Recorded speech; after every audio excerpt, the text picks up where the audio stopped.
ฮอดกับข้าวคั่วเลยจ้าเจ้าภาพไปเลยจ้าสดจะเนื้อแขกทางถ่ากินแขกกินยาไม่กินไปแล้วรอบหนึ่งพี่น้องสวัสดีจ้ามาเดินบุญบ้านแขกกะลาอยู่ทางนอกแขกไปแขกมาเอื้อเบาน้ำมาก่อนมือพักบัวตัวโลกมาในหยาได้หนึ่งยังแต่ตัวพักบัวเลยบริโลกสีล้วนซีนพี่น้องได้คนมาปุ้งเขาก็มา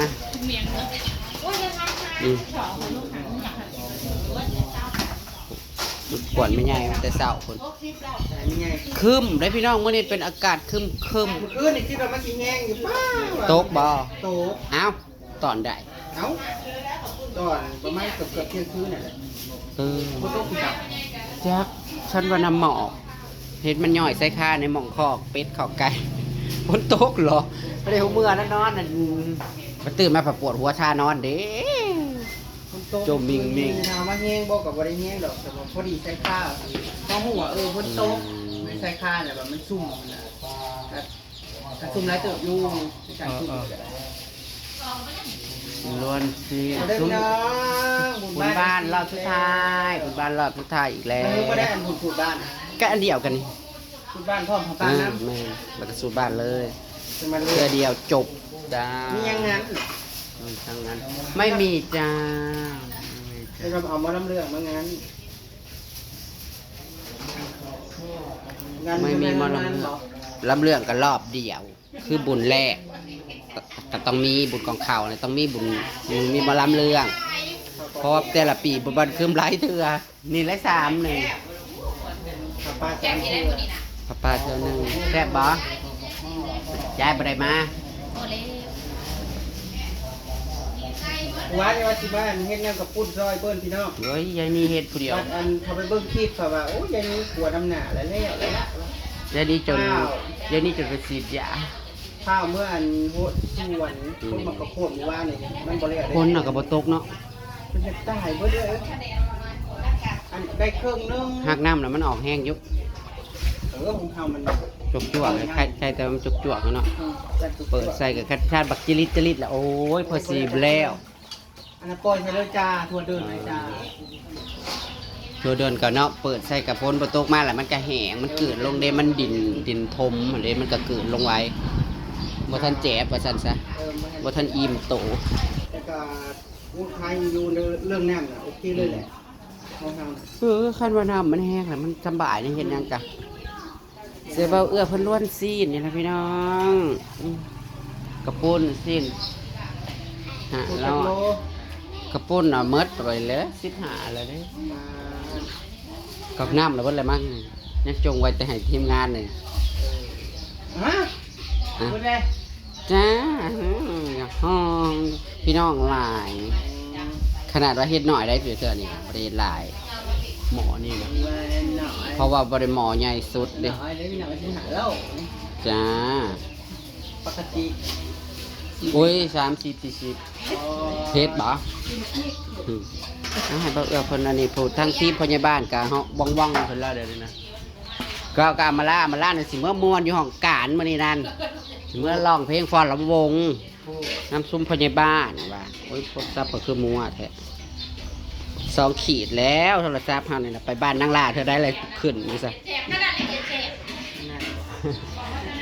ไปดูทำยังไงฮะเราว่ามันนัวได้หลอดมีนัว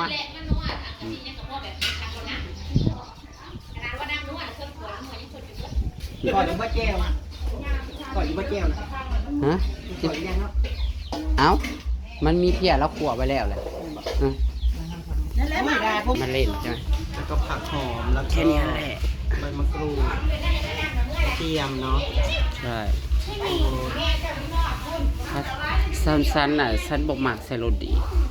ยายจูก็ใส่โรดีมาใส่แล้วก็มันใส่แห้งหลายแล้วมันคิวส่วนมากครับคันล้วนครับใส่ตะป่ามันมะกรูดบ่เอาให้กันเอ้าเจ้ามากระไฟไอ้มาผู้เดียวเดียวมาสู่นาง เดี๋ยวมาสู้หน้าว่าแม่นเขามาเอาตำรวจไปนั่งไปเมียนข้อหรือว่าหมู่บ้านนี่ ตำรวจเสี่ยวเปิดไปตี้บ่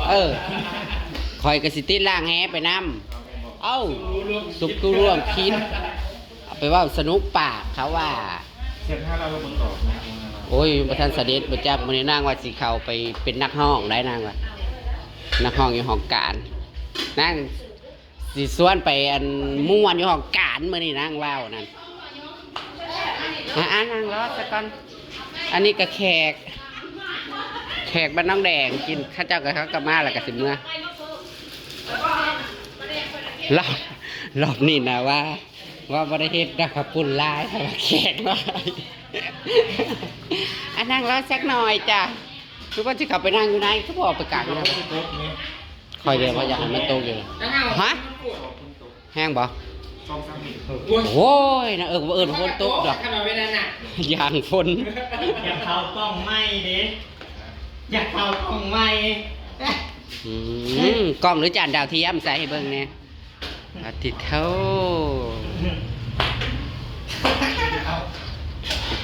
าคอยจะเบิ่งนี่มัน2 เสร็จแล้วมาแล้วฝนมาแล้วสุ่มเย็นพี่น้องสุ่มเย็นติดมาแห้งต้นขาป้ามวนฝนตกเจ้ามาพร้อมกับฝนแล้วเนาะเจ้าฝนมาอุ้ยดีหลีบ้านเจ้าตกยุฝนน่ะตกยุคือกันนี่แหละว่าไฟเนี่ยดับคู่มือเด้เอาเฮ็ดมาฝากยุมันมีหดเฮ็ดเอาเฮ็ดมาได้สิเอาหมักบุกมาฝากยุลืมไม่ได้โมคือกันกะมันสิยืนอันที่จริงอ่ะทางผุดฝนสิตกดีกว่าทางนี้ใดทางเขตเซฟบางเฮียงลงไปนะเฮาซาที่เฮาเมื่อบ้านแต่ละเทื่อน่ะน้ำแถวนั้นบ่ได้แห้งได้แถวนั้นน้ำอั่งเลยจังได๋แถวสารวันน่ะตกของมันแถวเขตน่ะแม่ใหญ่ยังบ่ตื่นบ่แม่ใหญ่อำมาละใส่ยังไงนอนฟันดีกินข้าวปุ้นนะทายังนี่ล่ะล้วนซีนกินเวลาติบเขามาอันเด้เราไปใส่ละบ่าวงมาหอดก่อนหมู่ซันมาหอดเฮ้ยเจ้ามาวัดสองเต่ามาหอดก่อนหมู่บ่าวงมาหอดน้ำหลังจนว่าเฮ็ดกับเขาแล้วเอาว่าบ่าวงมาหอดก่อนว่านั่นนะเอาติ๊บเข่าให้ก็ห่วยกิน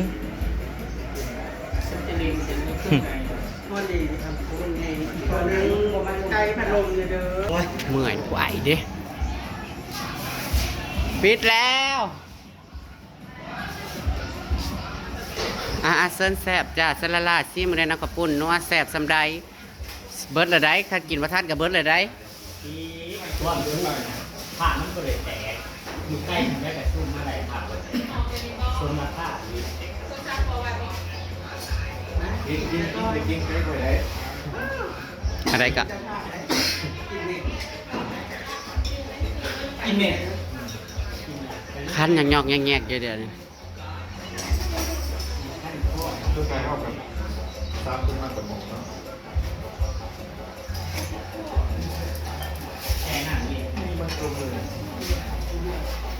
ทำแข้งอีหลอนแล้วเสียวมาหายแล้วยังไม่เห็นมาเดินพี่น้องกินเข่ากินจ้าเป็นตอนทับอย่างนี้นี่รถสีนี่จักเล่พูดแล้วงานนี่เจ้าเบาเอื้อเป็นเจ้าภาพมือนี่ให้เบาเอื้อเป็นเจ้าภาพเบาเอื้อมากนะคอยนะห้องกันลูกขอกินยาแล้วขอกลับเขาไปนอนใหม่ตื่นตอนเช้าว่าไปตลาดว่าสิไปซื้อพักซื้อหญ้าผัดบ่ได้มีพักมาเห็นเมียงข้าวปุ้นก็ได้ใช่แต่พักหอมมาแค่ว่ามันราคาแพงพักกระลำนั่นก็แพงไปเกี่ยอะไรปากนั่นนี่ก็เจ็บขมับคันจนปวดหัวไม่เกณฑ์เลย กินยาแล้วก็ง่วงพี่น้องเอ้ยส่วนแม่ใหญ่นี่ยังบ่ทันเสด็จอยู่จ้าแม่นบอกเห็ดเพศอยู่แสดงว่าเห็นเพิ่นนัดโอ้ยเมื่อวานนี่กระทอนเลยได้หังไปคือว่าเมื่อวานนี่กระทอนหนวดเลยโมเมนต์เขา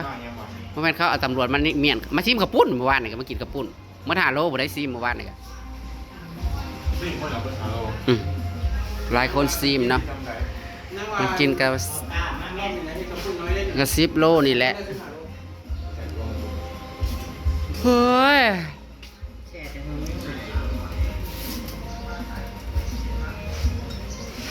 เด้ในกระติกมันน้ำเย็นเข้าน้ำแข็งใส่กินแล้วก็พาเพื่อนพี่น้องเอ้ยสีฟ้าเมื่อไปสายเข้าไปให้เมื่อหัวเมื่อต้องหามือต่ำสุดก็หามือขันมาเจ้าค่ะเจ้าของว่าสิมาไทยนานี่กะยาวเลยกะเจ้านะ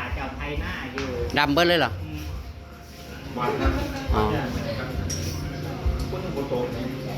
ตัวบ้านกับพ่อท่านได้ออกป่ะซ้ำรุ่นเดี๋ยวเขาคอยนี่ว่านตับล้างเขาคอยบ่ไปวานนะออกยุคเขาออกก็ออกแต่มองมันชุ่มมันเลยมองได้มันบ่ชุ่มมันก็บ่ออกกินให้อิ่ม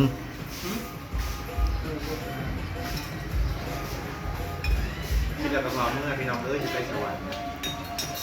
กินข้าวแล้วเดี๋ยวสิไปเอาเบียร์มาหยินนี่เดี๋ยวสิไปเอาเบียร์มาหยินส้นกับเจ้านี่เจ้าบ่ได้เมื่อดอกมือนี่นำบ่ตำกูหามือเจ้าออกจากเพื่อนเขาเลยเจ้าก็ไปไทยหน้าซอยเมเซียวไข่ต่อฮะเจ้าสิกินแบบใดเบียร์นั่นเจ้าก็พูดไปกินเบียร์ไปเจ้าสิกินเบียร์แบบใดจะบอกคอยขอแกเจ้าอย่าเมื่อนั่นจะเมื่อบ่ได้ดอกฝนลัดทางจะอยู่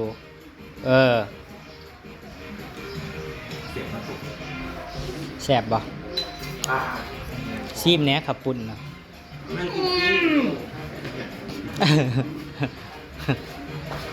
ซีมขับปุ่นแน่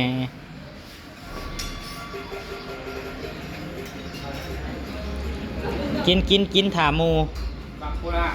จักหน่อยไม่เซียมล่ากับมาดอกจักหน่อยไม่เซียวล่ากับมามือนี้คอยได้ลาบจากไม่เซียวล่าอีกละ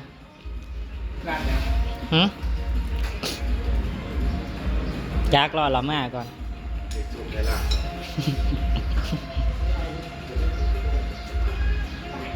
ฝ่าวมาเด้อไฟอยากกับฝ่าวมาเด้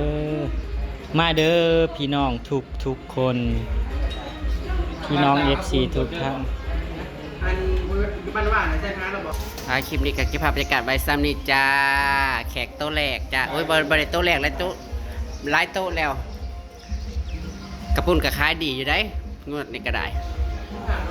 จะได้ก็ขอบคุณที่มาเยี่ยมมาเยียนจ้าที่เอาฝนมาโปรยปลายนิดหน่อยเมื่อกี้เนาะรอดพวกจิเพิ่นมาบัดนี้พี่น้องจ้าสบายดีเด้อ